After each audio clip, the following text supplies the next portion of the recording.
روزہ کیا ہے، اس کا معنی و مفہوم کیا ہے، یہ کیا چیز انسان کے اندر پیدا کرنا چاہتا ہے؟ روزے کے بارے میں اتنی بات تو ہر شخص جانتا ہے کہ یہ ہماری دینی عبادات میں بڑی غیر معمولی اہمیت کی حامل عبادت ہے۔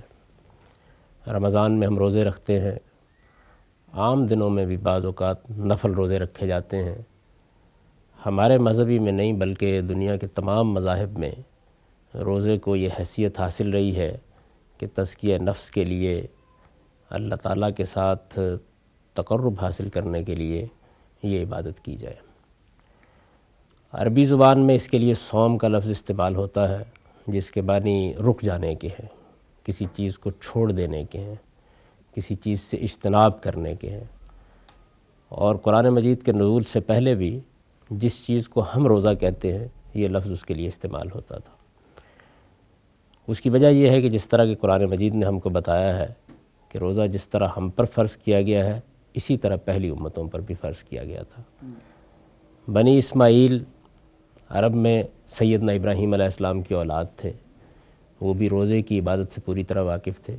وہاں یہود و نصارہ رہتے تھے، وہ بھی جانتے تھے کہ روزہ کیا ہے، اس لیے کہ انبیاء علیہم السلام کے تمام ادیان میں روزے کو یہ حیثیت حاصل رہی ہے کہ اس کے ذریعے سے انسان اپنے پروردگار کی خوشنودی حاصل کرتا ہے اور اس کو ایک عبادت سمجھ کر انجام دیتا ہے۔ تو روزے کے بارے میں یہ باتیں تو بالکل مانی ہوئی تسلیم شدہ باتیں ہیں، جس میں ہم مسلمان کوئی زائد بات نہیں کہتے۔ ہندو لوگ بھی اسی مفہوم میں روزے کا لفظ استعمال کرتے ہیں، عیسائی لوگ بھی اسی مفہوم میں روزے کا لفظ استعمال کرتے ہیں، یہود بھی اسی مفہوم میں روزے کا لفظ استعمال کرتے ہیں۔ روزہ اگرچہ ہماری زبان کا لفظ ہے اور دوسری زبانوں میں اس کے لیے دوسرے الفاظ استعمال کیے جاتے ہیں، لیکن جو کچھ اس سے مدعا ہوتا ہے یا جو اس کا مصداق ذہنوں میں آتا ہے وہ وہی ہے جس کو ہم روزہ کہتے ہیں، یا عربی زبان میں جس کو صوم کہا جاتا ہے، یا اس کے حوالے سے ماہ رمضان کو ماہ صیام کہا جاتا ہے۔ اس میں ہم اللہ تعالیٰ کی عبادت کے لیے کھانے پینے پر پابندی عائد کر لیتے ہیں۔ اللہ تعالیٰ کی خوشنودی کے لیے روزے کی نیت سے کھانے پینے پر پابندی عائد کرنا، ازدواجی تعلقات پر پابندی عائد کرنا، کم و بیش تمام مذاہب میں یہ روزے سے مراد لیا جاتا ہے۔ اس میں کچھ تھوڑے بہت اختلافات ضرور پیدا ہو گئے ہیں، لیکن بہرحال کچھ چیزیں ایسی ہیں کہ جن کو آپ قدر مشترک کہہ سکتے ہیں۔ دنیا کی لذتیں، خواہشیں، یہ چیزیں ہیں جن میں ہم کھاتے ہیں، پیتے ہیں، اٹھتے بیٹھتے ہیں اور اس میں بہت سے دوسرے معمولات انجام دیتے ہیں۔ اگر آپ کسی چیز سے کسی آدمی کو روک دیتے ہیں تو گویا روزے کی ایک کیفیت اس میں پیدا ہو جاتی ہے، جس طرح کہ ہمیں معلوم ہوتا ہے قرآن مجید سے کہ خود یہود کے ہاں بعض اوقات گفتگو اور بات چیت سے رک جانے پر بھی روزے کے لفظ کا اطلاق کیا جاتا تھا۔ اچھا، اوقات کا بھی اس کے اندر معاملہ ہوتا تھا ان کے یہاں؟ دیکھیے بات یہ ہے کہ صبح سے شام تک آپ روزہ رکھتے ہیں۔ جی۔ بعض اوقات یہ بھی ہوا کہ لوگوں نے رات کے اوقات میں بھی یہ خیال کیا کہ بعض چیزوں سے اجتناب کرنا چاہیے۔ اسی طرح یہ صورت بھی پیدا ہوئی کہ اس میں ایک وقت میں کھانا کھا لیا جائے یا کوئی چیز کھا لی جائے۔ ایسا بھی ہوا کہ لوگوں نے بعض اوقات دو دو تین تین دن کے لیے کھانے پینے سے اجتناب کیا۔ تو اوقات کے بارے میں اختلافات تو رہے ہیں، لیکن جو بنیادی بات ہے وہ یہی ہے کہ روزہ بعض ایسی چیزوں سے رک جانے کا نام ہے جو عام حالات میں مباح ہوتی ہیں، جائز ہوتی ہیں، اور اللہ تعالیٰ کی خوشنودی کے لیے اس نیت سے کہ مجھے اللہ تعالیٰ اس عبادت کا اجر دیں گے اور میں اللہ کی اطاعت میں یہ کام کر رہا ہوں، جب آدمی کسی اس طرح کی چیز سے رک جاتا ہے تو بالعموم اس کے لیے یہی لفظ استعمال کیا جاتا ہے۔ آپ نے پوچھا کہ اس کی حقیقت کیا ہے؟ تو دیکھیے بات یہ ہے کہ اللہ تعالیٰ کے ساتھ ہمارے تعلق کا اگر جائزہ لیا جائے تو یہ تین صورتوں میں ظہور پذیر ہوتا ہے۔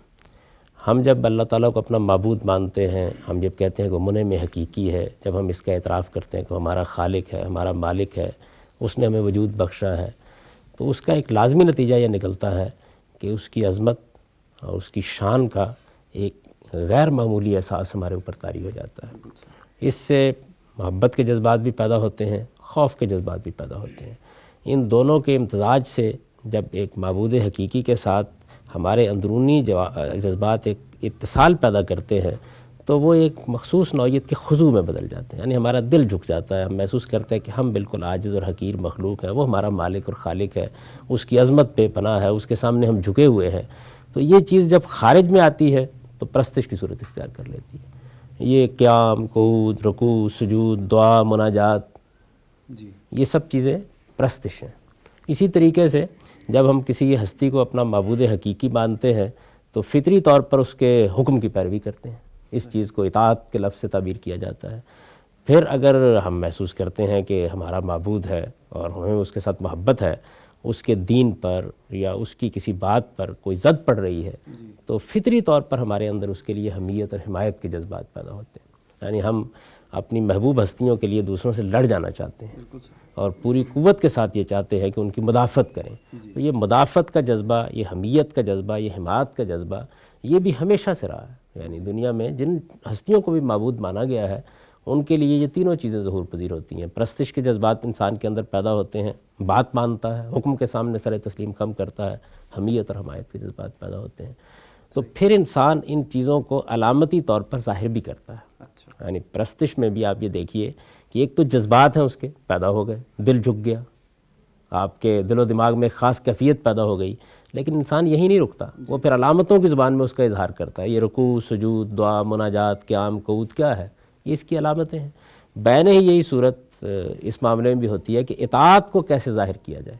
تو علامتی لحاظ سے یا ایک کہیے کہ سمبولک ایکسپریشن کے طریقے پر اطاعت روزے میں بالکل ہمارے سامنے آ جاتی ہے۔ یعنی وہ چیزیں جو عام حالات میں بالکل جائز ہیں، کھانا پینا کبھی ممنوع نہیں ہوتا، اپنی بیویوں سے ازدواجی تعلقات کبھی ممنوع نہیں ہوتا، اس کو ہم اللہ تعالیٰ کے حکم پر اپنے لیے ممنوع قرار دے لیتے ہیں۔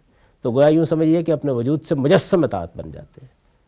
اگر آپ غور کریں تو روزے کے دوران میں ایک ایک لمحے میں یہ شعور ہمارے اندر موجود ہوتا ہے کہ ہم اطاعت میں کھڑے ہیں۔ پیاس لگ رہی ہے، بھوک ستا رہی ہے، آپ کے سامنے سارے دائیات موجود ہیں، لیکن آپ رکے ہوئے ہیں، آپ اس طرف ہاتھ نہیں بڑھاتے۔ یہ کیا چیز ہے؟ کوئی برتر ہستی ہے جس کا حکم ہے کہ آپ نے یہ چیز استعمال نہیں کرنی۔ کھانا آپ کے سامنے، بھوک لگی ہوئی ہے، کوئی دنیا کی طاقت آپ کو روکنے والی نہیں ہے، تو آخر کسی کی اطاعت ہے نا جس کی وجہ سے آپ رک گئے ہیں۔ تو اطاعت کا علامتی اظہار، اس کا سمبولک ایکسپریشن یہ روزہ ہے۔